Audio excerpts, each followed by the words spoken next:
अभी हम हैं मान नदी के पुल पर धर्मजयगढ़ में। आज हम जा रहे हैं समय की यात्रा पर। कई हजार साल पहले जो आदिम कालीन पुरुषों के द्वारा जो शैल चित्र बनवाए गए हैं वहाँ पर।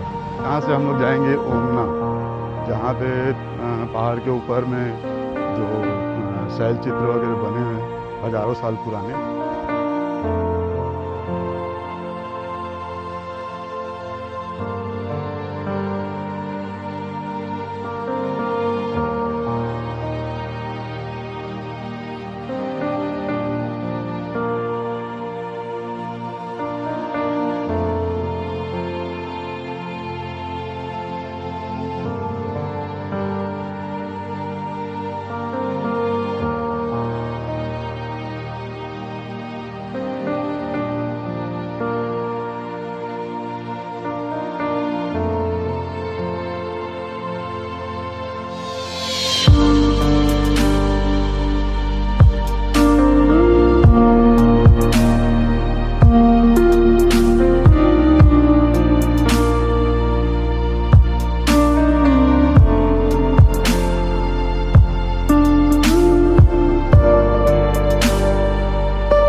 थोड़े बहुत जंगल और पहाड़ियों को पार करते हुए अंततः हम यहाँ पर पहुँच चुके हैं। लगभग 10,000 साल पहले की यात्रा पर। यह है ओमना का मशहूर शैल चित्र जो सामने पर दिखाई दे रहा है। और हमारे पास बसंत दास जी, बसंत प्रधान जी हैं, और यही हमको सारी जानकारी यहाँ पर देंगे। और यहाँ पर आकर ऐसा लग रहा है कि हम 10,000 साल पहले आ गए हैं, क्योंकि रायगढ़ ज़िले के आसपास जितने भी जो शैल चित्र वगैरह हैं वो लगभग 10,000 साल से लेकर 32-33 हज़ार साल के आसपास ही हैं। और ऊंगना का भी ऐसा ही है। ऊंगना के शैल चित्र पूरे विश्व में प्रसिद्ध हैं। दुनिया के बड़े बड़े किताबों में और बहुत सारे डॉक्यूमेंट्री में इसका स्थान है। लेकिन हम देखते हैं कि बहुत सारे लोग जो ब्लॉगिंग करते हैं या फिर तस्वीरें खींचते हैं वो ऐसे स्थान पर नहीं आते, जबकि इसका महत्व उन सब से ही अधिक है।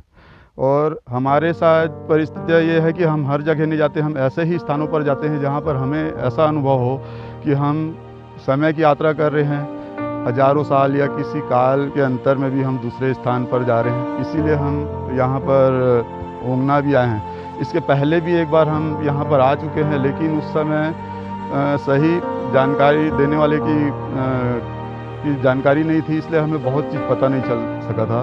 लेकिन इस बार हमारे साथ प्रधान जी हैं और हमें ये विस्तृत यहाँ पर जानकारी देंगे, और ताकि ये जानकारी सारे लोगों को पता चल सके और इस स्थान पर लोग आ सके। इसके महत्व को हम किसी भी स्तर से हम कम करके नहीं देख सकते। छत्तीसगढ़ में ये बहुत ही महत्वपूर्ण स्थान है। यहाँ की तस्वीरें दिखाई नहीं देती है, केवल वही तस्वीरें दिखाई देती है जो पुरातत्व विभाग के द्वारा डाली गई है। उसके अलावा किसी भी व्यक्ति की द्वारा डाली गई तस्वीरें दिखाई नहीं देती है। इस बात से आप अनुमान लगा सकते हैं कि लोग कितने ज़्यादा मतलब इन सब के बारे में उनको जानकारी नहीं है, जबकि वास्तविकता यह है कि इसका महत्व अन्य जितने भी स्थान हैं उनसे बहुत ही अधिक है। उसके अलावा भी यह स्थान इतना सुंदर है कि आप यहाँ पे देखेंगे तो इसके चट्टानों को या फिर वो रिश्ता हुआ पानी आसपास जो दिखाई दे रहा है वो इतना अधिक सुंदर है कि उसकी कल्पना करना भी मुश्किल है यहाँ पे पहुँचे बिना। यहाँ पर आकर ही हम इसकी सुंदरता को महसूस कर सकते हैं।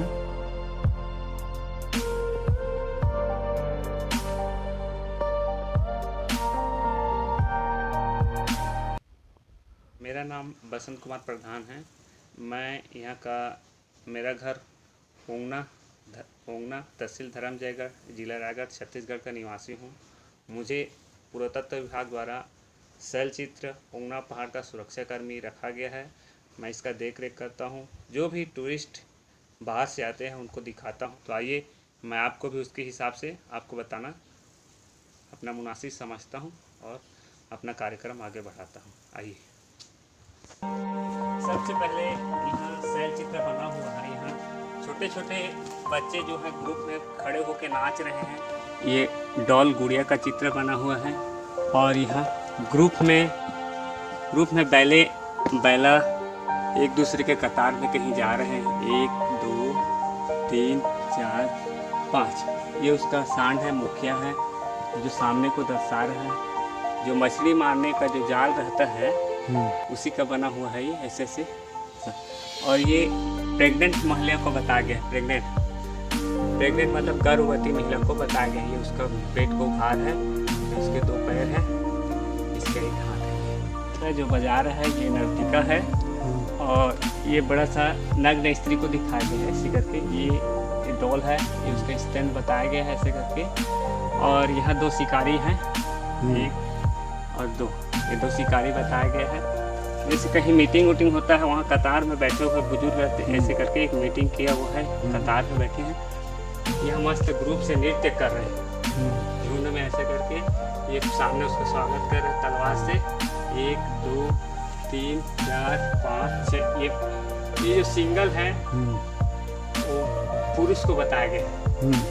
और ये की महिला जो मोटी इनको महिला बताया गया है। हाँ, कभी बैठने का निशान ऐसा प्रतीत होता है।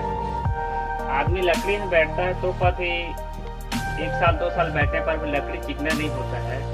लेकिन यह पत्थर एकदम हार्ड पत्थर, एकदम पूरा चिकना होता है, जैसे लगता है कोई मतलब यह सही में आदि मानव का निवास हुआ करता था। जिस तरह से पहाड़ के सामने पूरा चबूतरे नुमा स्थान बनाया गया है, ऐसा प्रतीत होता है कि ये शैल आश्रय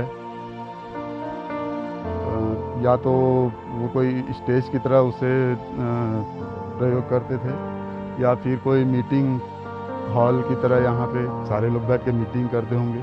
और आसपास जो गुफाएं हैं उन सब में हो सकता है वो सोने रहने के लिए इस्तेमाल करते होंगे।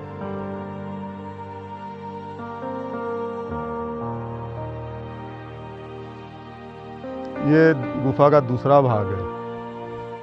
जैसा अपन फर्स्ट भाग में देखें सेम वैसे ही यहाँ पे कटा हुआ है और यहाँ पर भी भित्ति चित्र वगैरह बने हुए हैं और सेम वैसे ही है जैसे मंडप होता है, स्टेज बना हुआ है यहाँ पे सभा भवन टाइप का।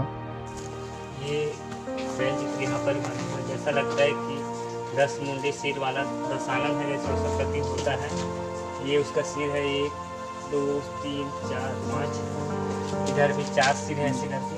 ये उसका हाथ है, ये उसका धोती है, ये उसका धोती है, इसके पैर है। इसके बाजू में झरना है।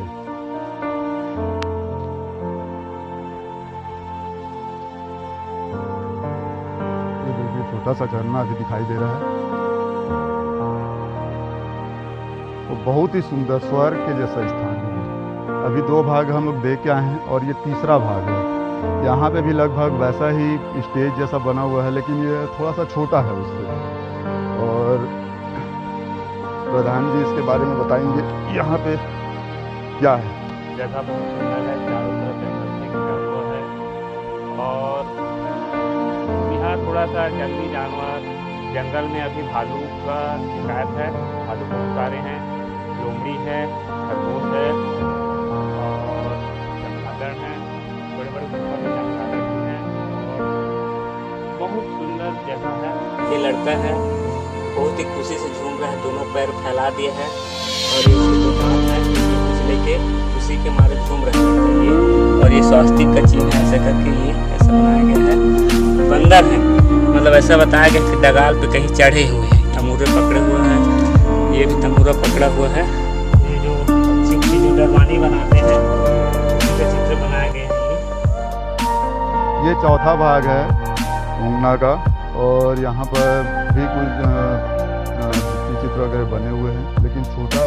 यहाँ पर खड़े होना बहुत कठिन है। बहुत ही सुंदर बनाया गया है शैल चित्र। ढोलक बजा हुआ जैसा लग रहा है और ये स्वास्तिक का चिन्ह यहाँ है। ये बैला है और ये उसका मुखिया है और ये कुत्ता है, कहीं जा रहा है, बैला चलाने जा रहा है, कहीं जा रहा है, ऐसा प्रतीत हो रहा है। चलिए सर, ये चक्र है। हाँ ये चक्र है, ऐसा घूम करके और यहाँ से पैर पिछला मतलब सीधा नीचे, इसलिए अब ये चौथा और अंतिम भाग है। अब यहाँ से हम लोग वापस चलेंगे। जैसा कि हम जानते हैं हजारों साल पहले यहाँ पे आदिम मनुष्य रहते थे। आदिम मनुष्य कोई अलग प्राणी नहीं है, वो हम में से और आप में से ही है। संभव है या वो हमारे पूर्वज हो या फिर आपके पूर्वज हो, वो है हम में से ही और वही आगे चल के हमारे जैसे बने हैं। इसलिए इनके प्रति आस्था तो बहुत ज़रूरी है और यदि हम आते हैं तो थोड़ी सी आपके अंदर में सम्मान की भावना तो होनी ही चाहिए। हमने प्रधान जी की सहायता से पूरे स्थान की जानकारी ली और जो एक बार तो ऐसा अनुभव होने लगा कि हम उसी समय में पहुंच गए हैं। संभव है कि कोई भी आदिमकालीन व्यक्ति हमारे सामने आके खड़े हो सकता है, ऐसा भी अनुभव हुआ। लेकिन क्योंकि 21वीं सदी है, ऐसा कुछ हुआ नहीं है और इसी मतलब इतनी सुखद अनुभूति के साथ हम अपनी यात्रा को यहीं पर समाप्त करते हैं।